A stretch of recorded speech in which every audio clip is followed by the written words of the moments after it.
एक तरफ तो एलपीजी के मामले में धुआंधार पॉलिटिक्स हो रही है, दूसरी तरफ आप यह भी देखें कि एलपीजी की जो सप्लाई ईरान के रास्ते में रुकी है उसके लिए प्रधानमंत्री नरेंद्र मोदी खुद लगे हुए भी हैं कि कैसे यह रास्ता खुले।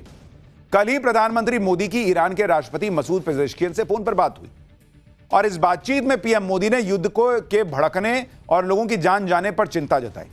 पीएम मोदी ने बताया कि भारतीयों की सुरक्षा और एनर्जी जरूरतें हमारी प्राथमिकता है। इसके साथ ही पीएम मोदी ने शांति स्थिरता पर जोर दिया। पीएम मोदी ने ईरान के राष्ट्रपति के साथ बातचीत में डायलॉग और डिप्लोमेसी पर जोर दिया। आधिकारिक जानकारी के मुताबिक ईरान के राष्ट्रपति ने पीएम मोदी को मौजूदा हालात की जानकारी दी। दोनों नेताओं ने संपर्क में रहने पर सहमति जताई। यानी पीएम मोदी ने ऐसे वक्त में ईरान से बात की है जब ईरान ने 2 दिन पहले ही भारत आ रहे थाईलैंड के एक शिप को धमाके से उड़ा दिया था। अभी भी ईरान के स्ट्रेट ऑफ हॉर्मुज में तेल गैस से लदे भारत के फ्लैग लगे 28 जहाज फंसे हुए और इन जहाजों पर 700 से ज्यादा भारतीय फंसे हुए। तो ऐसा नहीं है कि पीएम मोदी नहीं लगे हैं, वो भी लगाए हुए हैं पूरा जोर कि कैसे जो है वो मामला सलटे। इसके अलावा गल्फ रीजन में 23,000 भारतीय ऐसे हैं जो शिपिंग इंडस्ट्री से जुड़े हैं, उनकी सुरक्षा भी भारत की प्राथमिकता है। इधर पीएम मोदी ने ईरान के राष्ट्रपति से बात की। कल रात को विदेश मंत्री एस जयशंकर ने भी ईरान के विदेश मंत्री सैयद अब्बास अरागची से फोन पर बात की। युद्ध शुरू होने के बाद दोनों विदेश मंत्रियों के बीच यह चौथी बातचीत थी। इससे पहले 10 मार्च को भी दोनों विदेश मंत्रियों के बीच बातचीत हुई थी। विदेश मंत्री एस जयशंकर ने बताया कि ईरान में ब्रिक्स के मुद्दे पर बात हुई। ईरान के विदेश मंत्री की तरफ से अमेरिका और इजरायल के भीषण हमलों के बारे में जानकारी दी गई। इस डिप्लोमेसी और पीएम मोदी की बातचीत का असर भी दिखने लगा है। 24 घंटे के अंदर भारत में ईरान के राजदूत ने बहुत बड़ा बयान दिया है बॉस। भारत में ईरान के राजदूत से जब यह सवाल हुआ कि क्या भारत के जहाजों को ईरान से सेफ पैसेज मिलेगा, तो ईरान के राजदूत ने कहा है कि आप 2 से 3 घंटे में इसका असर देख सकते हैं। ईरान के राजदूत ने दावा किया कि युद्ध के बाद भारत ने उसकी मदद की है। भारत हमारा दोस्त है, ईरान के राजदूत कह रहे हैं, और वो कह रहे हैं 2-3 घंटे में आपको असर दिखने लगेगा कि भारत के जहाजों को रास्ता मिलेगा या नहीं। सुनिए वो कितनी बड़ी बात कह रहे हैं। India gets safe passage through the Strait of Hormuz. Yes. You can see the future, and I think that after 2 or 3 hours. But you said some good news in 1 to 3 days. You said something. Yeah. Because we believe that. We believe that Iran and India are friends. So you believe some good news? No. We have common interest. We have common faith. And I, as ambassador in India, Iran in India, I said to you that government of India in this situation after the war help us and in different fields. Thank you. Iran के भरोसे के बीच आज straight of Hormuz से एक बड़ी खबर आई। Shipping ministry की तरफ से बताया गया कि भारत के झंडे लगे 28 जहाज स्ट्रेट ऑफ हॉर्मुज में फंसे, उसमें से एक जहाज स्ट्रेट ऑफ हॉर्मुज से पार करके आगे बढ़ा है। शिपिंग मंत्रालय ने बताया कि भारत का फ्लैग लगा जग प्रकाश नाम का एक oil tanker straight of Hormuz से सुरक्षित गुजर गया है। इस जहाज में गैसोलीन है। यह जहाज ओमान से अफ्रीका की तरफ जा रहा है। शिपिंग मंत्रालय ने बताया कि भारत के फ्लैग लगे 28 जहाज फंसे हुए हैं। इसमें से 24 जहाज हॉर्मुज स्ट्रेट के वेस्ट में है, 4 ईस्ट में। जो ईस्ट में है उसमें से एक जहाज अब अफ्रीका के लिए रवाना हो गया है। यह जहाज ओमान के सोहार पोर्ट से निकला था और अब 21 मार्च को तंजानिया पहुंचेगा। अभी भी भारत के फ्लैग वाले 27 जहाज फंसे हैं, उसमें कुल 744 क्रू मेंबर फंसे हैं। शिपिंग मंत्रालय ने बताया कि सभी जहाजों और क्रू की लगातार मॉनिटरिंग हो रही है। एक तरफ तो यह प्रयास चल रहा है कि तेल गैस की जितनी सप्लाई बाहर से रुकी पड़ी है उसको शुरू कराया जाए ताकि यह संकट टले। इंपोर्ट में जितनी कमी हो रही है उससे कहीं ना कहीं यह पूरा किया जा सके और लोगों तक तेल गैस की पर्याप्त सप्लाई को सुनिश्चित किया जा सके लंबे समय तक। लेकिन कुछ लोग ऐसे भी हैं जो हमेशा ऐसे क्राइसिस में मौका ढूंढ लेते हैं मुनाफाखोरी का। जमाखोरी और कालाबाजारी करने वाले ऐसे ही मौके की तलाश में रहते हैं और इस वक्त वही हो रहा है। जमाखोरी और कालाबाजारी करने वाले एक्टिव हो गए और इन पर ताबड़तोड़ छापे पड़ रहे हैं। यूपी से छत्तीसगढ़ तक और बिहार से बंगाल तक जमाखोरों पर एक्शन हो रहा है। बिहार के अररिया में पुलिस ने 250 गैस सिलेंडर जब्त किया है। उसकी तस्वीरें चलाइए। जो गैस सिलेंडर मिला है अलग अलग जगहों पे बॉस, अभी आपको तस्वीर दिखाऊंगा। अलग अलग जगहों पर जमाखोरी हो रही है। बिहार के अररिया में पुलिस ने 250 गैस सिलेंडर जब्त किए। तो यूपी के हापुड़ में समाजवादी पार्टी के नेता अब्दुल रेहान के घर से 55 भरे हुए सिलेंडर बरामद होने की खबर है। स्थानीय लोगों का दावा है कि अब्दुल रेहान ब्लैक में 2-2 हजार रुपए में सिलेंडर बेच रहा था। वहीं मध्य प्रदेश के बिलासपुर में पुलिस ने छापा मारा तो एलपीजी के 126 घरेलू सिलेंडर बरामद किए गए। जबकि कोलकाता में एक गैस एजेंसी पर सिलेंडर की कालाबाजारी के शक में पुलिस ने छापा मारा और रजिस्टर से स्टॉक का मिलान किया गया। जरा कोलकाता से ये ग्राउंड रिपोर्ट देखिए, तब तक मैं वो तस्वीरें भी आ जाएंगी, वो आपको दिखाता हूं। कोलकाता के एक इंडियन गैस एजेंसी में मौजूद है और फिलहाल यहाँ पर कोलकाता पुलिस की एनफोर्समेंट ब्रांच के अफसर जो है रेड कर रहे हैं। हम आपको तस्वीरों के माध्यम से दिखाना चाहेंगे। इसी इंडियन जो एजेंसी का दफ्तर है वहां पर कोलकाता पुलिस के जो अधिकारी है यहाँ पहुंचे हैं और तमाम चीजें चेक की जा रही कि उनके इन्वेंट्री में कितने गैस सिलेंडर है, कितने दिनों का बैकलॉग है और कहीं ब्लैक मार्केटिंग तो नहीं हो रहा है, इसको देखने के लिए, क्योंकि कल ही जो राज्य सरकार है उनके तरफ से एसओपी जारी किया गया है और ये इंस्ट्रक्शन दिए गए हैं हर जिले के डीएम और एसपी को कि कहीं भी कोई होर्डिंग ना हो या फिर काला बाजारी ना हो, ब्लैक मार्केटिंग ना हो और सिलेंडर को बेचा ना जाए। इसीलिए जो है तमाम जगहों पर रेड चल रही है। दक्षिण कोलकाता के दक्षिणापर्ण में भी इसी एक इंडियन गैस एजेंसी के दफ्तर में फिलहाल रेड चला रहे हैं कोलकाता पुलिस के एनफोर्समेंट ब्रांच के अधिकारी। और बाहर का दृश्य देखिए, ये तमाम लोग जो है ये पता करने आए हैं कि आखिरकार कितने दिनों का बैकलॉग है और कितने दिनों में जो है मिलेगा। अगर जमाखोरी और कालाबाजारी होगी तो क्राइसिस और बढ़ता दिखेगा बॉस, क्योंकि इससे जिन्हें सिलेंडर वाकई में मिलने चाहिए वो नहीं मिल पाएगा। आप देखिए कि एक तरफ तो ब्लैक मार्केट में सिलेंडर बेचने वाले पकड़े जा रहे हैं, दूसरी तरफ ऐसे लोग हैं जो सिलेंडर के लिए रो रहे हैं। सबके पास इतना पैसा नहीं होता कि ब्लैक में सिलेंडर खरीदे। आम आदमी तो गैस एजेंसी के ही भरोसे रहता है कि वहां से तय रेट पर सिलेंडर मिल जाएगा, लेकिन कहीं कहीं स्थिति ऐसी है कि सिलेंडर आसानी से नहीं मिल रहा है बॉस। और इसलिए मैं कल से कह रहा हूं कि पेट्रोलियम मंत्री जो कह रहे हैं, उनका मंत्रालय आके रोज प्रेस कॉन्फ्रेंस कर देता है, दिक्कत नहीं है, दिक्कत नहीं है। पब्लिक रो रही है भाई कई जगहों पर, उनसे जाके बात करो कैसे नहीं मिल रहा है उनको। किसी को शौक नहीं है कि घर का काम छोड़ के जाके सड़क पर खड़ा रहे घंटों घंटों। चंडीगढ़ में एक महिला दिखी जो रो रही थी। उनका कहना था कि 2 दिन से घर में खाना नहीं बना है, एजेंसी के चक्कर काट रही है, लेकिन एजेंसी वाले यहां से वहां दौड़ा रहे हैं। सुनिए वो महिला क्या बता रही है। जी क्यों रो रही हैं आप? मेरा बच्चा भूखे है 2 दिन से, तो मैं रोऊं नहीं तो क्या करूं, आप बताओ। सिलेंडर खत्म है? मैं बीपी शुगर का मरीज हूँ, मैं नहीं खाना खाती तो मेरे को चक्कर आता है, मैं क्या करूं, आप बताओ। तो सिलेंडर क्या कहा इन्होंने आपको अभी जब आप आए? अभी आए तो कहते आपका यहाँ एजेंसी नहीं है, वहाँ वाले यहाँ भेजे, ये दे नहीं रहे, हम कहाँ जाए अभी बताओ।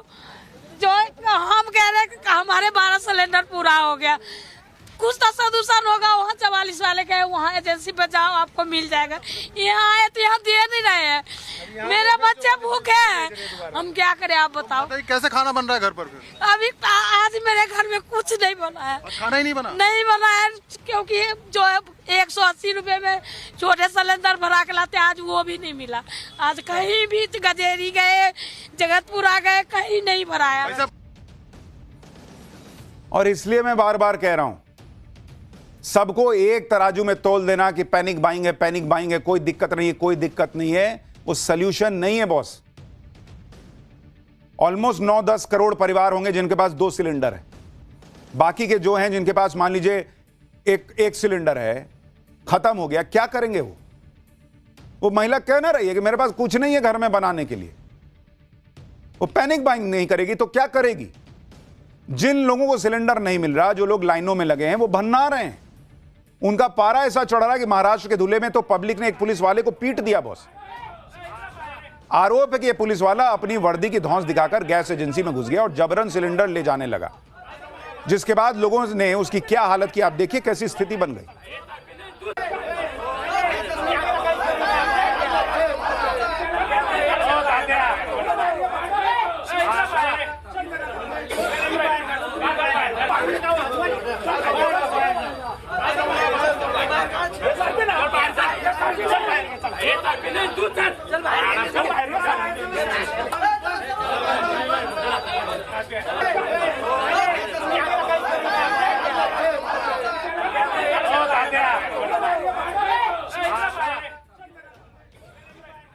जो लोग लंबी लंबी लाइनें लगाकर खड़े हैं, उनके बीच में कोई वीआईपी बनकर घुस जाएगा, सिलेंडर लेकर चला जाने का प्रयास करेगा तो पब्लिक को तो गुस्सा आएगा ही। लखनऊ के अलीगंज में सिलेंडर की इतनी मारामारी हुई कि लोगों की रात सिलेंडर वाली लाइन में बीत रही है। लोग रात के 12 बजे से आकर एजेंसी के सामने लाइन लगा रहे हैं। ये आपको तस्वीर दिखा रहा हूं लखनऊ की। आज तो यहां 1 किलोमीटर लंबी लाइन लगी हुई थी। कई लोगों ने बताया कि वो पिछले 4 दिनों से सिलेंडर के लिए लाइन में लग रहे हैं, लेकिन सिलेंडर मिल नहीं रहा है। तो जो लोग कह रहे हैं कि बस बुक कीजिए मिल जाएगा, ये कौन से लोग हैं मुझे ये बताइए। इनको मजा आ रहा है कि चलते हैं वहां सिलेंडर रख के उसी पे बैठ के मोबाइल देखेंगे। इनकी तकलीफ भी समझिए बॉस। बार बार कह रहा हूं कि ऐसा नहीं है कि सब कुछ बहुत बढ़िया है, और ऐसा भी नहीं है सब कुछ खत्म हो गया, लेकिन यही सच है बीच का। सुनिए लोग खुद क्या बता रहे हैं। 2 बजे रात से हम लोग खड़े हैं, अभी तक 3 बजे गाड़ी आई। 3 बजे सुबह 2 बजे सिलेंडर के लिए। हाँ 2 बजे ऑनलाइन बुक किया, सब कर रहा है, सब कागज। 1 तारीख को बुक था मेरा। एक बार आपको तस्वीर दिखाते हैं। देखिए ये कितनी लंबी लाइन है। अगर आप चलें तो करीब 1 किलोमीटर लंबा आपको चलना पड़ेगा। लोग सुबह से 3 बजे से 4 बजे से 5 बजे से इन कतारों में खड़े हैं। तस्वीरें आप देखते हैं, यही लंबी कतारों की। कितनी लंबी कतार है। कब से खड़े भैया, कब से आप लोग हैं? 6 बजे से, सुबह 6 बजे से जी। कुछ लोग 3 बजे बता रहे हैं, आप 12 बजे रात से बैठे हैं हम लोग सिलेंडर के लिए। और क्या नहीं पूछिए, आगे वाले पूछिए। 12 बजे रात से बैठे सर, 12 बजे रात से बैठे हैं। किसी को 4 दिन से लौट के जा रहे, किसी को कुछ नहीं मिला। पहली बार आए हो, इससे पहले भी लाइन लगी थी? पहली बार इतनी मोटी लाइन लगे। कब से आप खड़े हो? 6 बजे से। सुबह 6 बजे से। ये देखिए कतारें आपको दिखाते हैं, कितनी लंबी कतारें लगी हैं। भाई साहब कुछ पूछ लेना। बताइए कब से आप लोग खड़े हो लाइन में? जी हम 4 दिन से लगातार खड़े हैं। पर्ची कटी हुई है, डेट देख लीजिए कितने तारीख को है, कितने तारीख को हम लोगों ने लिया। जी हाँ, एक किताब जो हमारी है वो भी देख लीजिए। और 4 दिन से लगातार मैं दौड़ रहा हूँ। इतनी लंबी लंबी लाइन लगने के पीछे सिर्फ एलपीजी सप्लाई की एक दिक्कत नहीं है, बल्कि एक बड़ी समस्या बुकिंग को लेकर भी लोग झेल रहे हैं। कई जगहों पर कई तेल कंपनियों की गैस बुकिंग करने वाली व्यवस्था फेल हो गई कह रहे हैं लोग। ना ऐप से बुकिंग हो रही है ना फोन से। मजबूरी में लोगों को एजेंसी पर जाकर गैस बुक करानी पड़ रही है। इसलिए एजेंसियों पर भीड़ का रेला संभाले नहीं संभल रहा।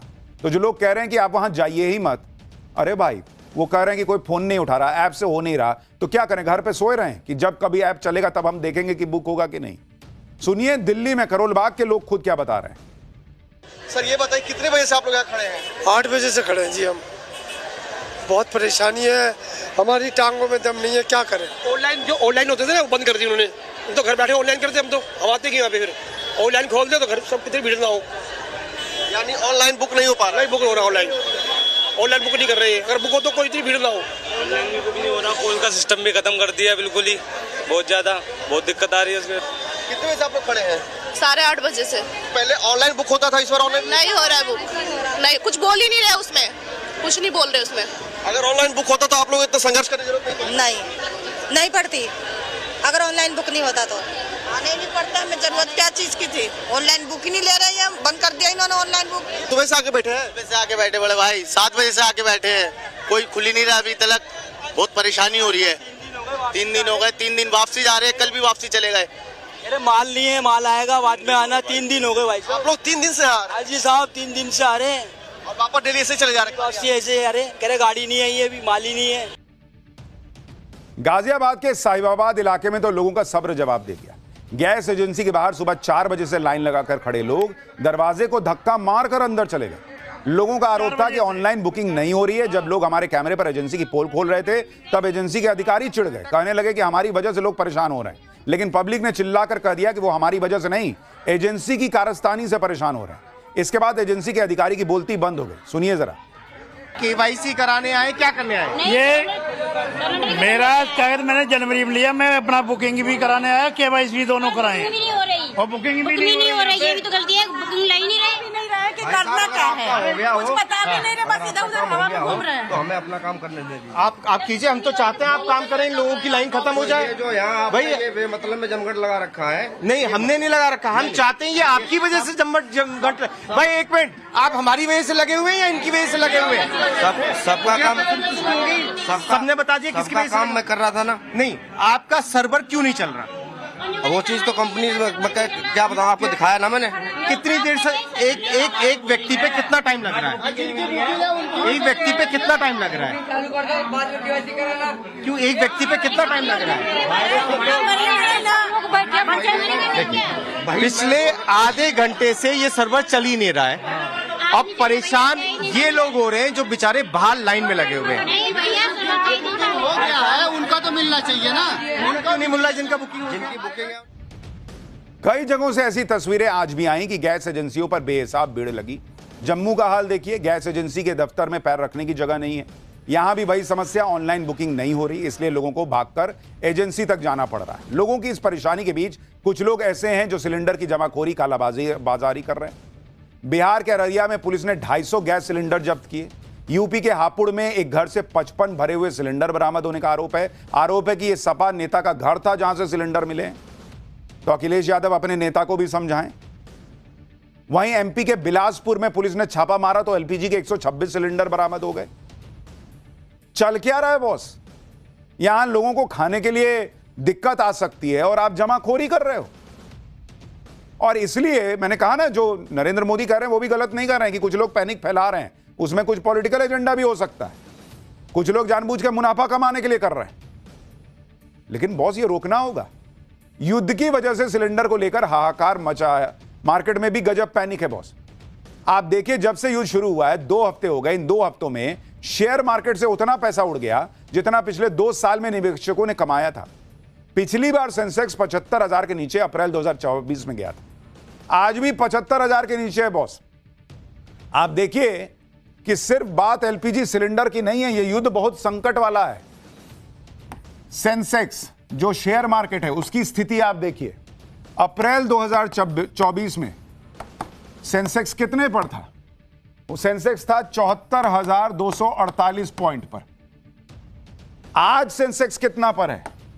आज सेंसेक्स गिरते गिरते पहुंच गया 74,564 पॉइंट पर। आप देख रहे हैं, 2 साल पहले जहां सेंसेक्स था आज सेंसेक्स वहां पहुंच गया है।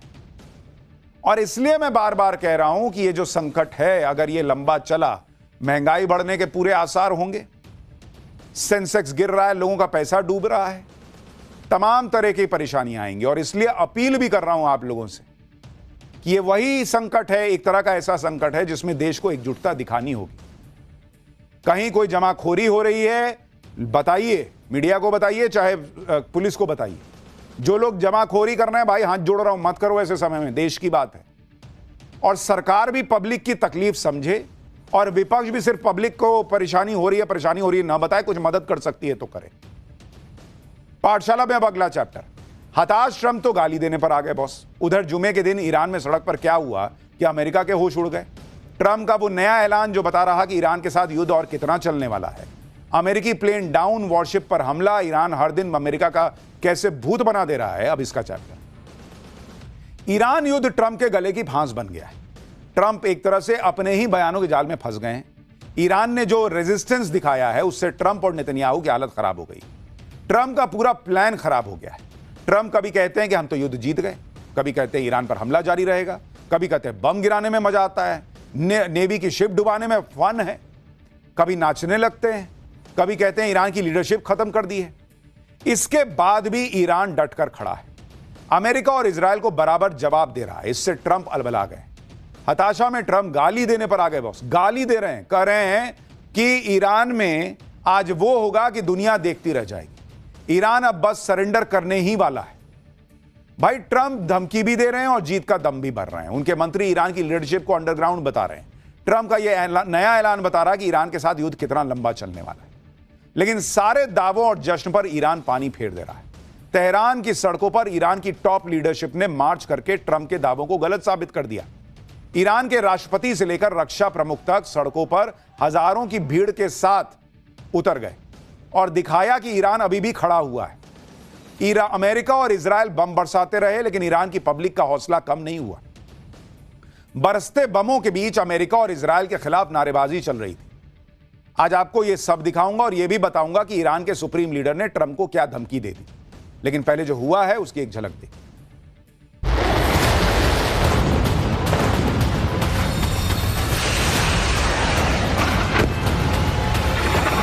A nation of terror and hate, and they're paying a big price right now.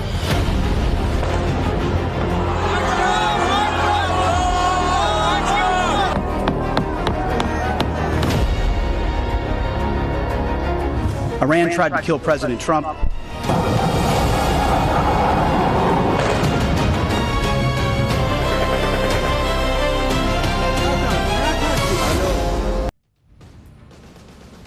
Iran युद्ध अब ट्रंप के हाथ से निकल चुका है, क्योंकि आप देखिए कि ट्रंप कैसे बहकी बहकी बातें कर रहे हैं।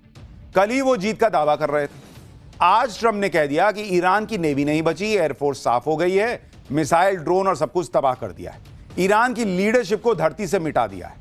ट्रंप ने गाली देते हुए कहा कि देखना आज ईरान के साथ क्या होता है। वो गाली तो आपको नहीं दिखा सकते, लेकिन उन्होंने जो शब्द गाली के तौर पर इस्तेमाल होता है वो अपने पोस्ट में लिख दिया।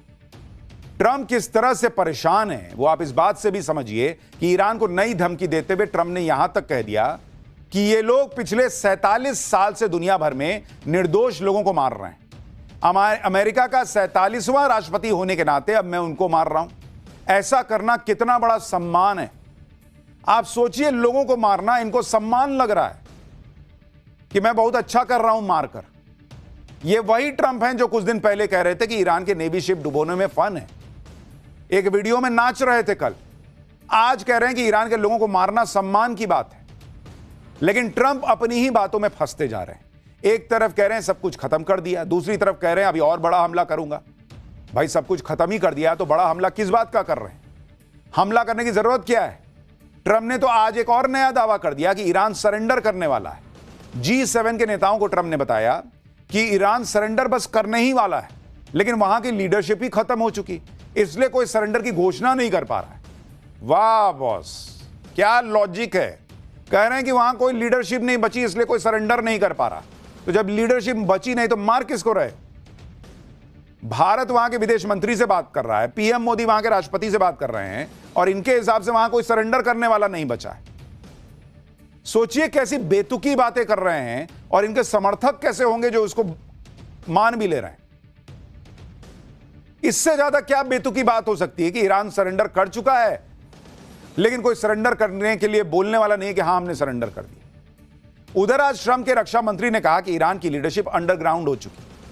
ट्रंप कह रहे हैं हमने मार दिया, रक्षा मंत्री कह रहा है कि अंडरग्राउंड है। पहले आपस में बैठ के तय करो यार कि मार दिए हो कि अंडरग्राउंड है। रक्षा मंत्री कह रहे हैं कि डर के सामने वो सामने नहीं आ रहे, चूहों की तरह छुप गए। सुनिए आप। Iran's leadership is in no better shape. Desperate and hiding, they've gone underground, cowering. That's what rats do. We know the new so-called not-so-supreme leader is wounded and likely disfigured. He put out a statement yesterday, a weak one, actually, but there was no voice and there was no video. It was a written statement. अगर Iran में सारी leadership खत्म हो गई, बाकी बचे लोग चूहे की तरह छुप गए, तो फिर आज ईरान की सड़कों पर जो दिखा वो क्या था? ईरान की जिस लीडरशिप को अमेरिका कह रहा है कि वो हताश हो चुके हैं, डरपोक हैं, सामने नहीं आ रहे, चूहे की तरह छिपे हैं, वो लीडरशिप आज तेहरान की सड़कों पर बेधड़क घूमती दिख रही थी। ये तस्वीरें आप देखिए, ईरान के राष्ट्रपति मसूद पेजेश्कियन तेहरान की सड़कों पर खुलेआम घूमते दिख रहे हैं। ना ही कोई डर, ना ही हमले का खौफ। ये देखिए आप तस्वीरें, खुलेआम वो सड़क पर घूम रहे हैं। इतना ही नहीं, ईरान के रक्षा प्रमुख अली लारिजानी भी आज तेहरान में पब्लिक के साथ दिखाई दिए। अली लारिजानी भी बेखौफ रेवोल्यूशन स्क्वायर में मार्च करते हुए दिखे। ये तस्वीरें देखिए बहुत।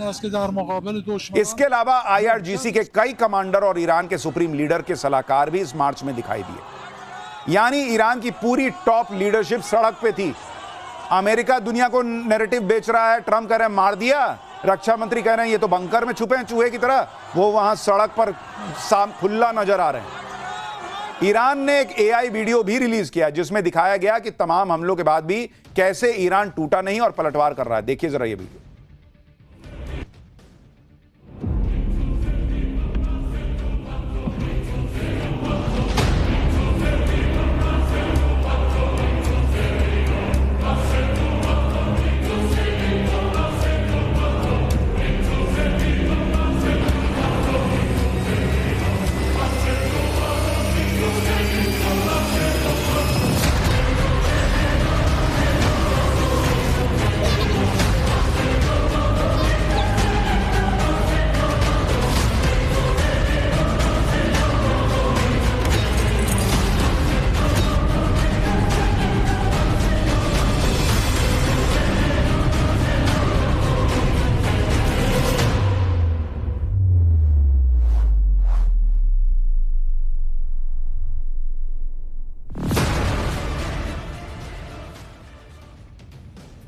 ईरान की पूरी लीडरशिप आज सड़कों पर थी और ये लोग तब खुलेआम दिख रहे थे जब एक तरफ अमेरिका इजराइल के हमले चल रहे थे, वहां पर बम गिर रहे थे, धमाकों की आवाजें